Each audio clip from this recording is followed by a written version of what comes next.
Lockdown part 3 शुरू होना है, लेकिन उसके पहले यदि हम पार्ट 2 के अंतिम चरण की बात करें तो निश्चित तौर पे ये कहा जा सकता है कि जहां सरकार ये कह रही है कि लोगों को, खास करके मजदूरों को घर पर भेजने के लिए तमाम व्यवस्थाएं की गए हैं, लेकिन उन्हीं के बीच से कुछ ऐसे भी तस्वीर आते हैं जो हृदय विकारक होते हैं, या ये कहा जाए दुख देने वाली, तकलीफ देने वाली होती है।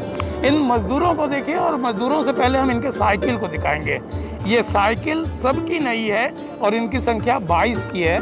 ये नैनी इलाहाबाद से चल के बरौनी बिहार पहुंचेंगे, और यदि हम किलोमीटर की बात करें तो ये लगभग 600 किलोमीटर का सफ़र तय करेंगे। इनकी परिचय हम आपको दें, ये दरअसल मजदूर हैं, काम करते थे, लेकिन लॉकडाउन के साथ ही इनके जो सीनियर्स हैं, या ये कहा जाए कि इनके जो मालकान हैं, वो इन्हें काम करने देने से मना किए, इनके रखरखाव का मना किए। जब तक इनके पास पैसे थे तब तक तो ये अपने पैसे से भोजन किए, लेकिन उसके बाद जब इन्हें लगा कि हमारा पैसा ख़त्म हो रहा है, हमें अब काम नहीं मिल रहा है, तो इन्होंने अपने घर से, मतलब बिहार से अपने घर से पैसे मंगाए, और पैसे मंगा के इन्होंने 4-4 हज़ार रुपये खर्चा करके नए साइकिल लिए। ये लोग इलाहाबाद से निकले हैं, बरौनी जाना है। आइए हम इनसे जानते हैं कि कितना दुष्कर है। और इसके पहले हम आपको एक चीज़ बताते चले कि जो इनके साइकिल के पीछे, जिसे हम कैरियर कहते हैं, इस कैरियर में बंधा हुआ बोरा सही मायने में इनका राशन है। ये इस राशन को रुक के कुछ खाते हैं, या ये कह लीजिए कि आधा पेट खाते हैं, और उसके बाद ये आगे की ओर बढ़ते हैं। आइए हम इनसे बात करते हैं। क्या नाम है भैया आपका? मेरा धर्मवीर राय है। कहाँ से आ रहे हैं आप? इलाहाबाद नैनी से। कहाँ जाना है? जाना है बरौनी, बेगूसराय। अच्छा, एक चीज़ बताइए, 600 किलोमीटर का रास्ता तय करेंगे, खाना पानी परेशानी कैसा, क्या अनुभव कर रहे हैं? जी बहुत दिक्कत अनुभव कर रहे हैं सर जी। जो भी खाना है थोड़ा बहुत खा के पानी पी के चलना पड़ता है। एक ऐसे हो जाए, थक जाते हैं तो देखिए एक बार पैर फूट गया, फूल गया, चलते चलते हालत ख़राब हो जाता है सर जी।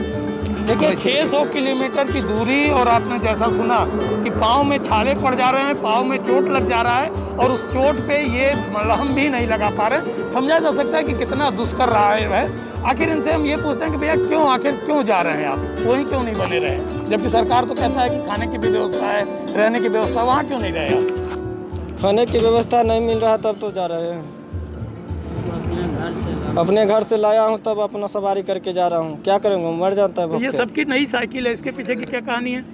इसके पीछे की यही कहानी है, जो मजबूर में अब क्या करना पड़ा, सबको लाना पड़ा। तो कितने का साइकिल खरीदे आप? 4200 रुपये का। पैसे कहाँ से आए? पैसे आप कमा के रखे थे? कमा के भी रखे थे, और कुछ घर से भी मंगाए। घर से मंगाना पड़ा। घर से तो वहाँ क्या खाने की बहुत दिक्कत हो रही थी? हाँ, दिक्कत हो रही थी। क्या करते, हम लोग चल दिए घर अपना, वहीं रहेंगे। देखिए, पेट की आग और वतन की याद, आग और याद का यदि देखा जाए तो ये सम्मिश्रण है।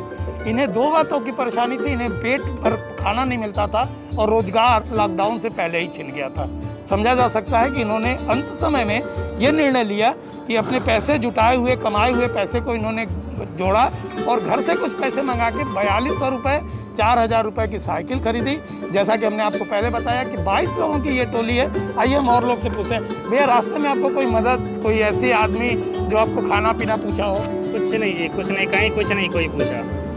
हम लोग जो अपना राशन पानी ले रखे हैं, उसी में से खा पी के थोड़ा बहुत चलते हैं, और रास्ते में इतना थकावट महसूस हो रहा है जैसे कि हम लोग कभी 2 घंटा चलते हैं तो 1 घंटा आराम भी करना पड़ता है।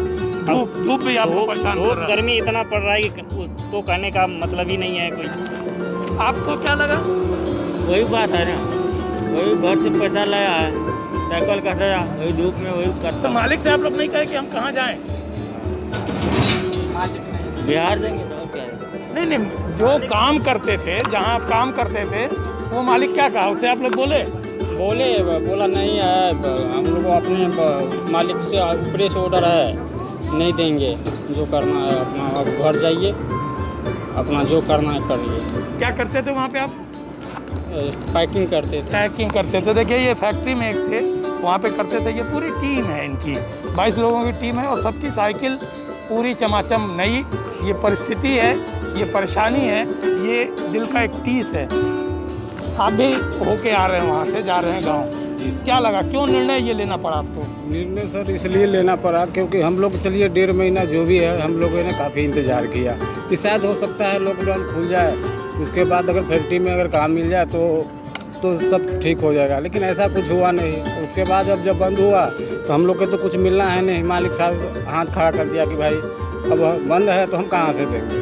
तो वही हालात को देखते हुए हम लोग का जो भी था खा पी लिए, अब तो कुछ बचा नहीं। अब सोचे कि फिर अब तो करना क्या है, तो फिर ये है कि अब यही रास्ता अपनाना पड़ा। अब मजबूरन बस जाना पड़ा। इतना लंबा सफ़र कितना कठिन है तो कहने की ज़रूरत ही नहीं है, वो भी साइकिल का। लेकिन देखिए, निर्णय निश्चित तौर पे बड़ा ही दुर्लभ है, कठिन है, और ये भी समझा जा सकता है कि तपती धूप में ये चलते हैं। इलाहाबाद से निकल के 600 किलोमीटर का रास्ता तय करना, और जब हम जहाँ हैं, ये हम आपको ये सड़क दिखाएंगे, ये नेशनल हाईवे 2 है जो कलकत्ता से दिल्ली को जोड़ता है, या ये कहा जाए कि कलकत्ता दिल्ली को जोड़ने का प्रमुख मार्ग है। जीटी रोड कभी से कहा जाता था, लेकिन आज यदि बोला जाए तो ये नेशनल हाईवे 2 है। आप समझ सकते हैं इनके पीड़ा को, इनके दर्द को, और ये भी आप समझ सकते हैं कि जहाँ तमाम लोग ये दावा करते हैं कि हम लोगों की सेवा भाव कर रहे हैं, लोगों के काम को कर रहे हैं, लेकिन असल ऐसा कुछ नहीं दिख रहा है, क्योंकि यहाँ पे जहाँ NGOs की ज़रूरी है, जहाँ लोगों की ज़रूरत है, वहाँ पे लोग नहीं दिख रहे हैं। ये शायद एक दुखद पहलू होगा।